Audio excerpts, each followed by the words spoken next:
Look who we got in the wood yard this morning, folks. Got my old girl down here. We're gonna get this wood that I cut up yesterday. Get the tractor and grapple, and I'm gonna move it down here and see if I can find room in one of these bunkers to split a little bit this morning. It's calling for rain today here in South Carolina. But let's see where we can put it and split a little bit this morning. Y'all stay tuned.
We're running the splitter about 25% throttle.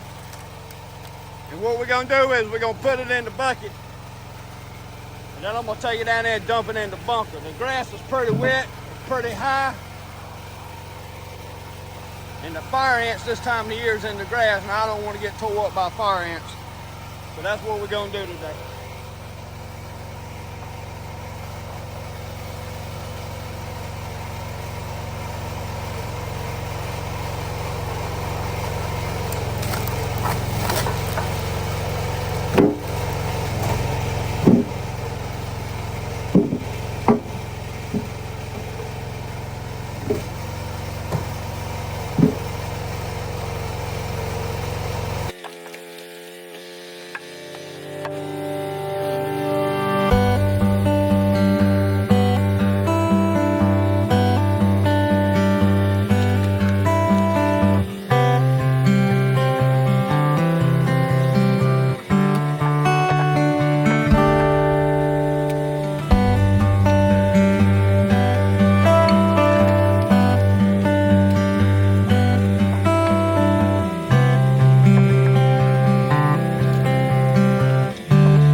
it wasn't a question. I got a comment from one of the viewers. He didn't like that 6-way wedge, especially on that pecan. He called it just wasting wood. Well, how I want to explain this is, a painter don't paint everybody's house the same color. It ain't just white. Every house is white. Every room is white. It's different colors. I split wood differently because I know a lot of elderly people, their wives like smaller wood. I'm one of them. They want to be able to handle it with one hand. Easier to get into the stove, So especially when it's flaming. we mix it both ways. A little bit of small, a little bit of wood you can put there in the night for the husband can handle it.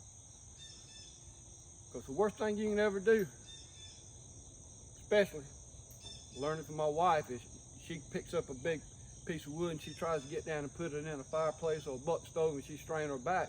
Or I can't get it in. That wood, that job is done. She ain't going back again. So we split accordingly. But this wood here, I'd rather have my 4-way wedge on here. But if you notice during the splitting, some of this wood has got to be burnt this year. It's good wood. But red oak, when it gets to dying in the middle, it gets to mush. So we splitting this small because it was half dead just about to begin with. Half season. So this wood will stay here about a month and I can sell it either for fireplaces or fire pits. But I want it a little bit smaller so it could season quicker. And I'm putting it on top of the bunker that way it can season and dry quicker. So that's just some of the reason why I use a 6-way, why I do smaller wood and a bigger wood. You got to know your clientele, and you need to ask them, do you want half and half green wood, half seasoned wood? Smaller wood for your wife can handle it. Are you doing most of the fireplace, loading the wood up? Do you want it big, or how do you want it? Explain to them what I do with the crumbs. And a lot of people don't like. They say, well, you waste a lot of wood. Like this stuff here. We use most of that ourselves. We start our fire with that. And I'm gonna bring you a little video on how we make our own fire starters.